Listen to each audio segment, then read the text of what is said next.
2026년 2월 2일 한국 증시에 말 그대로 블랙 먼데이가 찾아왔어요. 코스피가 장중에 5% 넘게 폭락하고 매도 사이드카까지 발동됐죠. 정말 정신없는 하루였습니다. 네, 정말 그랬죠. 근데 이 모든 혼란의 시작이 아주 먼 곳, 미국 워싱턴에서 발표된 이름 하나 때문이었다는 게 참. 맞아요. 바로 차기 연준 의장 지명자로 거론된 케빈 워시. 이 사람 때문이었죠. 정말 그렇죠. 아니, 한 사람의 이름, 그것도 아직 확정된 것도 아닌데 이 이름 하나가 이렇게까지 전 세계 금융시장을 흔들고 특히 한국 시장에 직격탄을 날린다는 게 정말 드문 일이거든요. 네. 그래서 오늘 자료들을 보면서 우리가 파헤쳐볼 미션이 바로 이겁니다. 대체 케빈 워시는 누구길래 시장이 이토록 경계를 일으킨 걸까? 그리고 더 중요한 질문은 왜 하필 한국 증시가 이 충격의 진원지가 되었냐는 거죠. 맞아요. 그 부분을 들여다봐야죠. 당신의 자료들을 따라가다 보면 이 워싱턴의 정치, 월스트리트의 심리, 그리고 그 구조가 어떻게 맞물려 돌아가는지 그 큰 그림이 보일 겁니다. 자, 그럼 그 첫 번째 톱니바퀴, 케빈 워시라는 인물부터 한번 제대로 들여다보죠. 일단 지명 소식이 딱 전해지자마자 시장 반응은 공포 그 자체였어요. 거의 패닉에 가까웠죠. 자료에 나온 수치들을 보면 정말 놀라운데요. 안전자산의 상징인 금 가격이 하루 만에 10%가 폭락하고요. 와, 10%요? 네, 은 가격은 무려 30%나 수직 낙하했습니다. 세상에 30%요? 하루 만에. 이건 뭐 거의 붕괴 수준인데요. 아니, 연준 의장이 바뀔 수도 있다는 소식에 귀금속 시장이 이렇게까지 반응한다고요? 시장은 도대체 뭘 보고 이렇게 겁을 먹은 걸까요? 다들 그의 과거 이력 하나를 콕 집어서 이야기하더라고요.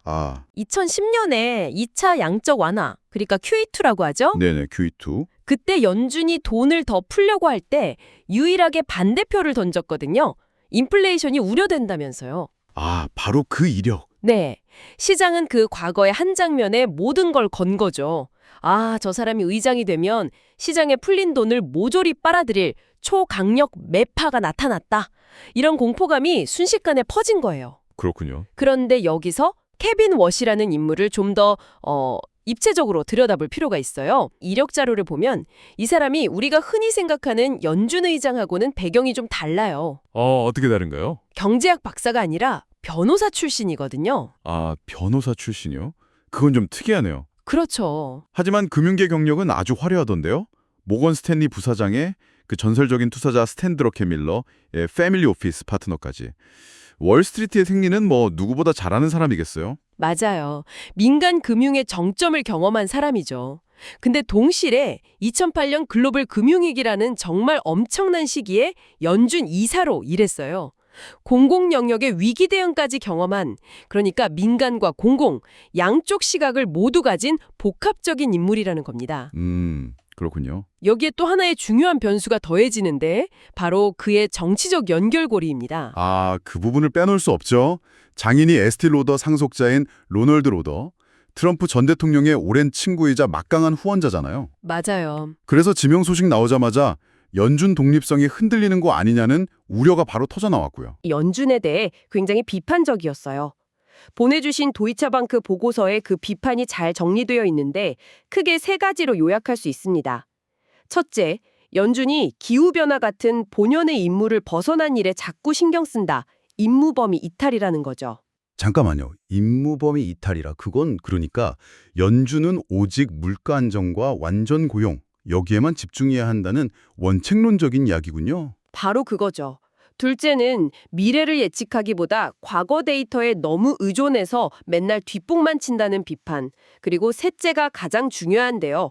금융위기 이후 엄청나게 불어난 연준의 대차대조표. 이걸 사실상 방치하고 있다는 신랄한 비판이에요. 와. 이런 모습들이 그를 강경한 매파로 보이게 만든 결정적인 요인들이었던 거죠. 들어보면 들어볼수록 시장이 왜 그렇게 놀랐는지 이해가 가네요. 그런데 여기서 정말 이상한 점이 나와요. 자료들을 더 깊게 파고들다 보니까 이 사람의 최근 발언들은 이런 매파 이미지랑은 완전히 정반대거든요. 맞아요. 아니 이게 말이 되나요? 과거엔 돈 푸는 걸 반대했던 사람이 최근에는 공개적으로 금리를 인하해야 한다고 주장하고 있다고요? 바로 그 지점이 이번 사태의 핵심적인 모순이자 반전입니다. 그는 최근 월스트리트 저널 기고문 같은 곳에서 꾸준히 금리 인하를 주장해 왔어요. 근데 그가 내세우는 논리가 아주 흥미롭습니다. 바로 AI가 주도하는 생산성 혁신이에요. AI 생산성 혁신이요? 그게 금리 인하랑 무슨 상관이 있는 거죠? 이런 논리예요. AI 같은 혁신 기술이 산업 전반의 생산성을 폭발적으로 높여준다는 거죠. 그러면 기업들이 더 적은 비용으로 더 많은 걸 만들어낼 수 있게 되잖아요. 네, 그렇죠. 즉, 경제가 빠르게 성장해도 물가가 오르지 않는 일종의 골디락스 상태가 가능하다는 거예요. 이걸 공급 측면의 낙관론이라고 부릅니다. 와, 이거 정말 절묘한 논리인데요. 결국 물가 걱정하지 말고 금리 내려서 경제를 더 성장시키자. 이 이야기잖아요. 맞습니다. 이건 금리 인하를 입버릇처럼 말해온 트럼프 전 대통령의 주장과 완벽하게 일치하는 논리 아닌가요? 정확합니다. 바로 그래서 시장의 재평가가 시작된 거예요. 다올 투자증권 보고서에서는 그를 단순한 매파가 아니라 약한 비둘기, 소프트 도브로 봐야 한다고 분석하고요. 노벨 경제학상 수상자인 폴 크루그먼은 한술 더 떠서 그를 정치적 동물이라고까지 불렀죠. 정치적 동물이요? 네. 정권의 색깔에 따라서 자신의 경제적 신념을 바꾼다는 거죠. 민주당 정권 시절에는 긴축을 외치다가 공화당의 트럼프가 집권하자 그의 입맛에 맞는 금리 인하 논리를 들고 나왔다는 겁니다. 그렇군요. 결국 시장의 첫 반응은 그의 10년도 된 과거 발언이라는 아주 단편적인 정보에 만기던 거대한 오해였던 셈이네요. 그렇죠. 초강력 매파인 줄 알았는데 알고 보니 정권의 입맛에 맞출 준비가 된 유연한 비둘기였던 거고요. 바로 그겁니다. 자, 그럼 이제 두 번째, 그리고 아마도 더 중요한 질문으로 넘어가야 해요. 좋습니다. 시장이 오해했다고 칩시다.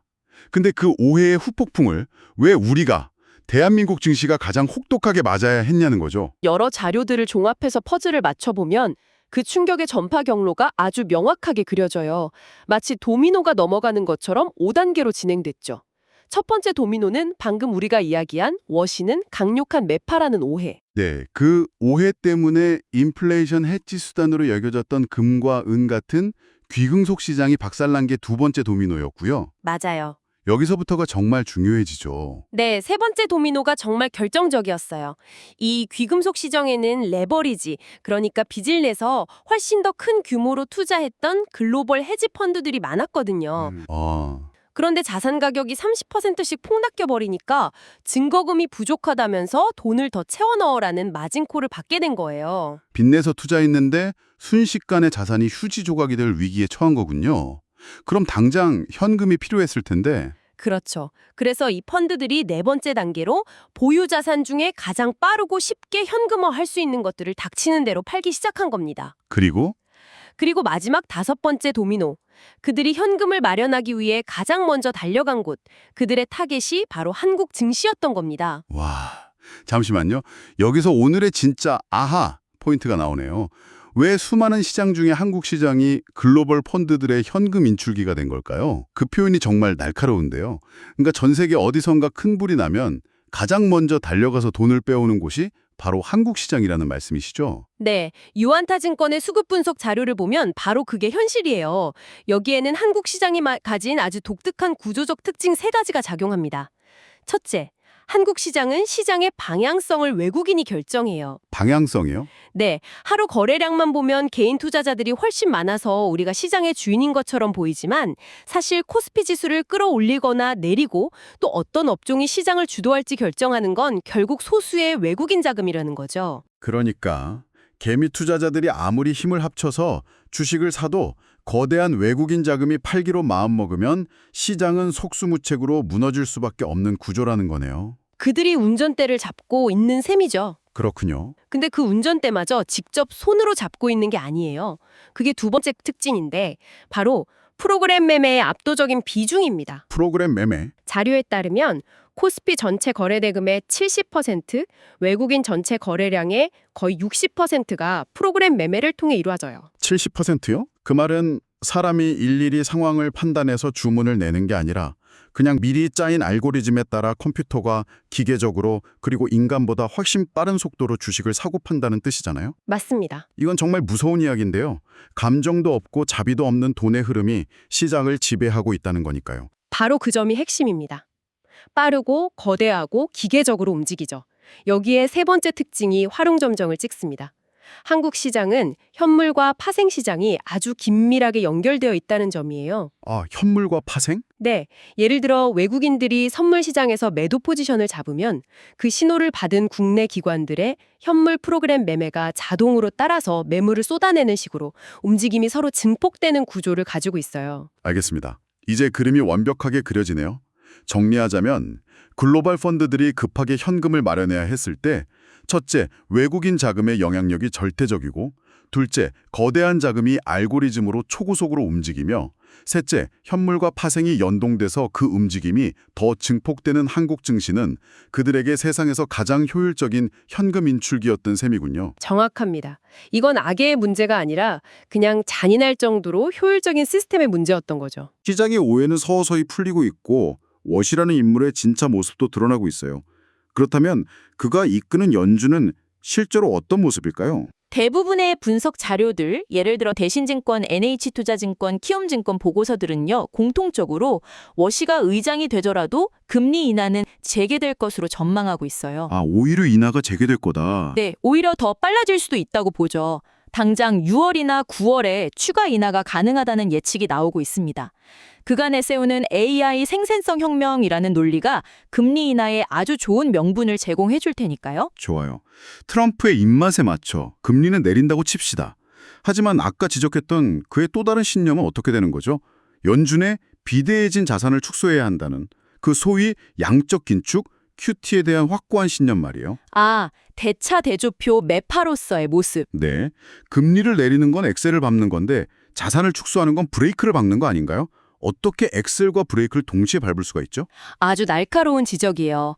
바로 그 지점이 앞으로 워시 체제의 연준을 관찰하는 가장 중요한 포인트가 될 겁니다. 통화 정책의 두 가지 도구가 서로 충돌하는 것처럼 보이니까요. 그런데 여기서 ING은행 보고서가 아주 도발적이면서도 흥미로운 가능성을 하나 제시해요. 어떤 가능성인가요? 만약에요, 트럼프 행정부의 과도한 재정 지출 때문에 국채 금리가 통제 불가능할 정도로 치솟는 상황이 온다고 가정해보죠. 네. 이때 대차 대조표 매파인 워시가 오히려 시장 안정을 위해 다시 돈을 푸는, 즉 양쪽 완화 QE 카드를 꺼내댈 수도 있다는 역설적인 전망이에요. 와. 자신의 원칙보다 정치적 현실과 시장 안정을 더 우선시할 수 있다는 거죠. 결국 또 정치적 동물이라는 평가로 귀결되는군요. 원칙보다는 상황에 따라 유연하게 움직일 수 있다는 거네요. 그런 해석이 가능하죠. 물론 현실적인 제약도 많겠죠. 물론입니다. 워시도 결국 연방공개시장위원회 FOMC의 12표 중에 1표를 행사할 뿐이에요. 연준 내부는 여당이 의견이 분열되어 있고 법적으로 파월 의장이 임기 후에 이사로 남아서 계속 영향력을 행사할 가능성도 배제할 수 없고요. 아, 그럴 수도 있군요. 네, 또 트럼프 행정부가 공약대로 강력한 관세 정책을 밀어붙이면 그게 수입 물가를 자극해서 인플레이션을 다시 깨울 수도 있고요. 그러면 금리 인하에 발목이 잡히겠죠. 그래서 많은 분석가들이 워시 체제는 혁명보다는 점진적 진화에 가까울 것이라고 보는 겁니다. 그럼 우리 시장에 대한 전망은 어떻게 정리해 볼 수 있을까요? 단기적으로는 오늘의 이 과도한 공포가 진정되면서 기술적 반등이 나타날 수 있겠네요. 초강력 매파라는 오해가 약한 비둘기라는 진짜 모습으로 재평가되면서요. 맞아요. 중기적인 관점에서는 키움증권의 분석에 주목할 만해요.